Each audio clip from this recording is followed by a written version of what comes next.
Naka-video na. Okay ha? Hello mga ka-Shenjingkai! Good afternoon sa inyong lahat. Good morning, good evening around the world. At may bisita po tayo ngayon. Nandito po ang ating more than treasure master na si Kuya Rudy. Ano? Ngayon kung meron kayong mga tanong or mga binibentang mga alahas kapag nandito kayo sa Pilipinas, master po itong ating bisita ngayong araw na to. Magaling mag-uri at mataas pong bumili. So kapag meron kayong mga hindi kailangan, bumuwi kayo ng Pilipinas at nagipit kayo, alam nyo na po ang inyong tatawagan. Ngayon, ipopost na lang yan ni Kuya Rudy kung saan, anong telephone number nyo siya kukontakin. Hindi po tayo tungkol sa pungsoy na topic ngayon, but then si Kuya Rudy po ay meron tayong itatanong sa kanya. Okay. Anong animal sign mo, Kuya Rudy? Ano ba yung animal sign? Ano yung birthday mo, Kuya Rudy? Ang birthday ko po ay June 1, 1985. So kung ganon, siya po ay pinanganak sa taon ng Ox. So babalaan natin ngayon si Kuya Rudy. Mama na yung ox. Yung Ox is yung, Oso. or hindi, kalabaw ba yun? Parang ayaw may sungay. Parang tama raw sa Tagalog, no? Pasensya na, oo. Kasi, yun pong Ox ngayon, kagaya nga ng na-broadcast ko sa inyo nung nakaraan, yung preview ninyo nung New Year niya, ang Ox ngayon ay mahaharap sa malaking pagsubok. Kaya nga siguro po, pinagtagpo kami ni Kuya Rudy ngayong taon na to para malaman niya rin ang kanyang kapalaran. Alam niyo naman si Shenjingkai nyo, pakialamera. Kumbaga, eto, tinignan ko lang si Kuya Rudy, ano, kasi marami akong mga pinapasuri sa kanya dahil alam niyo naman yung mga ditong mga alahas, kagaya sa atin sa Japan, lahat may markings. Pero paano naman po kung yung mga jewelries nyo walang marking? Yeah. Alam, naku, expert po si Kuya Rudy natin dyan. Kasi inaano niya po yan sa bato at saka sa asido, tinitest niya po yan. At hindi po siya mandaraya, nandito po siya ngayon sa aming bahay, bisita po namin sila ng kapatid niya. Hello po sa inyo dyan, no? So, ngayon, ganyan nga po, kung meron kayong balak ibenta na mga ginto ninyo, kasi alam niyo naman dito sa Pilipinas, abay, mataas po, mag-usap po kayo ni Kuya Rudy dito, tatawagan niyo po siya.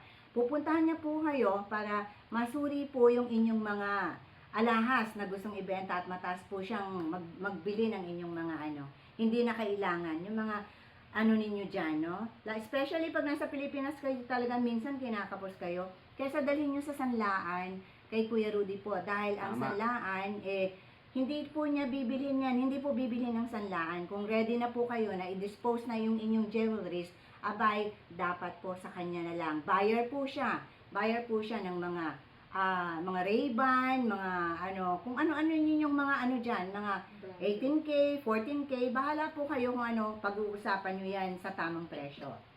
At mga kamamseng, Shenjingkai, yung mga mahihilig po sa pungsoy, si Ma'am Sheng po ay expert po dyan sa pungsoy. Kaya, legit po tayo. legit po. I-PM nyo lamang po siya kung ano po ang gusto nyong malaman about pungsoy. Kaya nga po siya ay tinatanong ko kung ano may isasuggest niya sa aking birthday. So ma'am, tuloy po natin kanina. Sabi niyo, ano po ba yung Year of the Ox? Ay, ang Year of the Ox kasi ngayong taon is Miss Fortune Star, ang kanilang flying star, ano? So ang ibig sabihin ng Miss Fortune ay mahaharap ka sa isang malaking pagsubok sa buhay na hindi mo alam kung saan panggagalingan ito, kasi kahit kaming mga fungsi consultant ay natatakot dito sa tuwing darating ang Miss Fortune Star, kasi ang Miss Fortune Star ay hindi mo alam kung saan ang tira nito sa'yo, no? So talagang sa lahat ng aspeto ng buhay mo dapat maging maingat ka. So ano po yung pinakang malalim na paliwanag mo ma'am dun sa about ox? Ano po, di ba ang ox yung katulad siya ng kalabaw, di ba? Oo, Year of the Ox.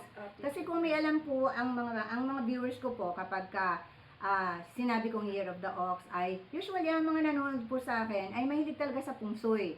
So alam na nila kung ano yung Year of the Ox pagka ganon, ano? Okay.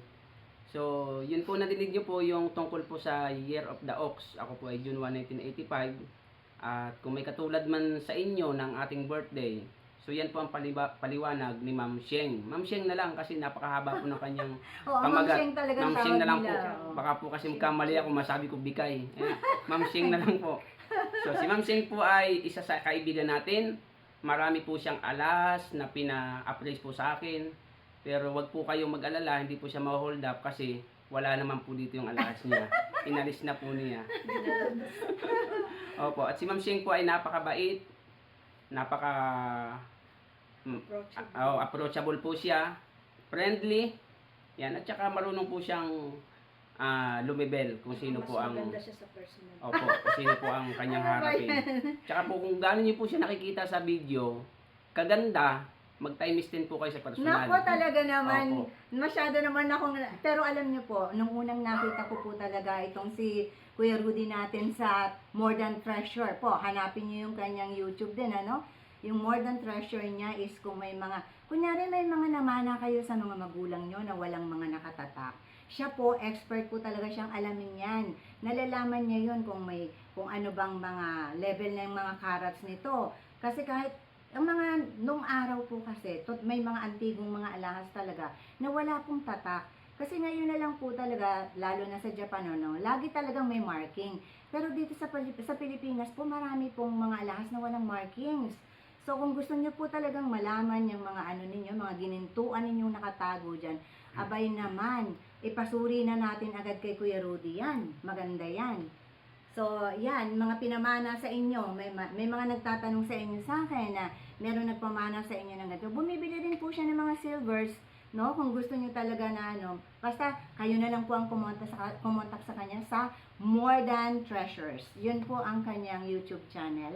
Nag-collab lang po kami ngayon dahil may mga jewelries kasi ako na walang mga marking. So, pinasuri ko pa sa kanya dahil nung makita ko siya sa YouTube, talaga pong parang katiwa-tiwala naman ng taong ito. Talagang na-impress din po ako, no? Kasi, although taga-probinsya po siya, alam niyo naman minsan, mas honest po yung mga taga-probinsya talaga. Yun, ayos. O, di ba, mga kasyengking kay? Malaking point sa akin yun, Ma'am. Yes, oo. Kasi talagang kahit sa babae daw, mas paniniwalaan mo ang probinsyana kaysa laking Maynila. Yes po. Aray ko, masakit yun.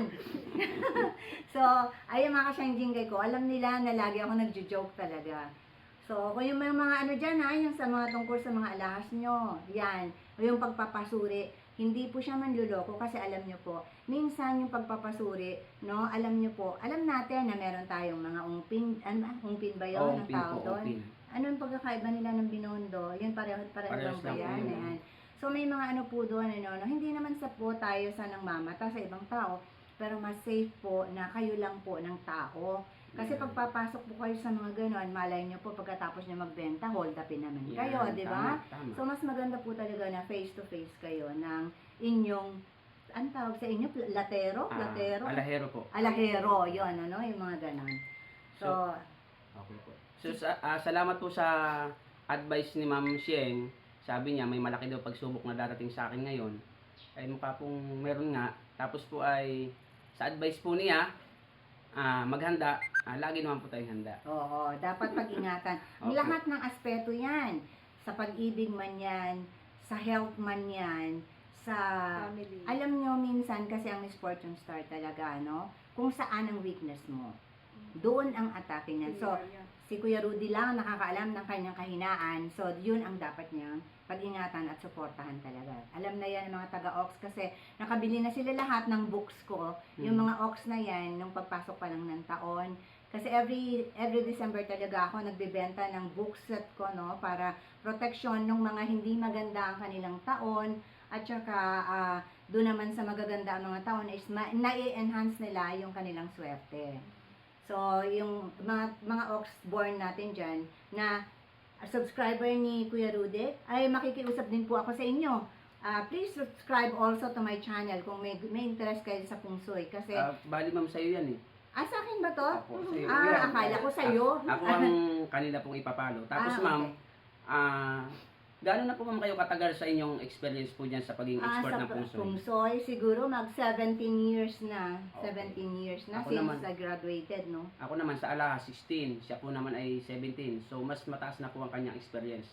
Kasi ang experience po talaga, the best teacher po yan. Oo, yun po. Iba po ang taong experiencado. Iba. At saka po, ang pinaka-importante sa lahat, ang sinseridad ng tao at ng kanyang puso, ano? Kasi may mga tao talaga na likas ang pagiging manloloko. Pero tayo po, kagaya sa amin ni Kuya Rudy, talagang kami, mga nag-uusap kami ng kung magkano talaga, and he's very honest, no? So, yun mga ka-Shenjin Kai, yan lang ang ano ninyo. Hindi ko alam kung paano ilalagay ang, alam niyo naman kung gaano ako kabubita sa pag-YouTube, no? Kaya nga kami lagi lang nag-uusap, walang mga, yung kagaya ng ginagawa ni Kuya Rudy na merong mga nakatag, ano-ano dyan sa kanyang monitor, no? So, siya nang bahala doon, kasi hindi ko alam yan. Okay, salamat po sa pag-invite sa akin ni Ma'am Sheng na kami ay gumawa ng video, mag-collab at i-upload po ito sa kanyang video. So yun nga po, i-subscribe nyo po yung More Than Treasures sa YouTube po natin. Kung gusto nyo po matuto ng alahas, so dyan po kayo pupunta. At Oo. marami po salamat sa inyo, sa grupo po ni Ma'am Sheng. Ako na po nagpapatunay sa inyo, ang inyo pong team leader ay napakabait po na tao. Kaya huwag niyo pong iiwanan at tulungan niyo po na lumaki ang kanyang YouTube channel. So, Salamat Kuya Rudy. At yun din namang mga ka-Shenjin Kai natin, talaga namang mga mababait din sila at karamihan dyan Kuya Rudy magaganda. simple. Nagugulat nga ako sa kanila pag nagmi-meet up kami, talaga naman magaganda. Siyempre, maganda po ang leader eh. Oh, Ganda yun eh. nakakaya naman pumasok sa isang grupo na ang ganda ng leader tapos, Follow di ba? the leader, kaya nga Follow the leader. Maganda din ako. Pwede ako dyan. So, salamat Ang naman sa galing lang yan. papuri. Ano. Opo. So, So, Ma'am Sheng, marami pong salamat sa ating pagiging magkaibigan. Ako po yung nagpapasalamat dahil winelcome nyo kami ng napakaluwag dito sa inyong walang anuman yun, Kuya Rudy. Mga ka-Shenjin Kai, maraming salamat sa inyo, no, sa short video natin na ito. Basta ito ang ating, yun lang may papayo ko sa inyo. If you need someone professional, no, about sa jewelries, marami na pong video si Kuya Rudy. Doon ko po rin siya nakita sa YouTube, ano, and then, alam naman natin na ang aura ng tao, napaka-importante, at napansin ko ang honesty sa kanya, no? So, panoorin niyo po rin yung kanya mga video sa More Than Treasure. Marami po kayong matututunan about jewelries. Okay. Bye-bye! Love you God bless po. all!